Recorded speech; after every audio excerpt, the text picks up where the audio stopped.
મહાદેવ, હર હર મહાદેવ. બોલ ને તું ના બોલ. ભાઈઓ અમને શિવલિંગ મળેલું છે દરિયામાંથી, અમારી જાળમાં ફસાયેલું છે. હમણાં 10 લોકો અમે ઊંચા ખેતર ઉંચકાતું નથી, પણ આ વસ્તુ પાણીમાં તળે છે પથ્થરનું શિવલિંગ, પથ્થરનું છે પણ પાણીમાં તળે છે. પણ બળ કાઢ્યા પછી અમારથી ઊંચકાતું નથી. 10 લોકોને ઊંચકાવવા માટે પણ નથી ઊંચકાતું. આ શિવલિંગ છે મહાદેવનું, અન્ન ભગવાનના આકાર છે, જોઈ શકો છો.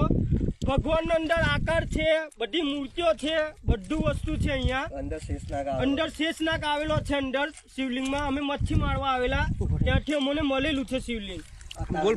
અત્યારે અમે દરિયાની વચ્ચે છે. અમારા બોટ જોઈ શકો છો તમે. આ બધા લોકો આ બધો ધનકા તીરથ અખાતમાં મળેલું છે મંદિર. આ શિવલિંગ અમને તમે જોઈ શકો છો. હજારો પુરાણું વર્ષનું શિવલિંગ છે આ, તમે જોઈ શકો છો. હમણાં જોઈ લો ભાઈ, વધારથી વધારે લાયક કરજો મારા ભાઈઓ, તે વધારે વાત આગળ જાય, શેર કરજો.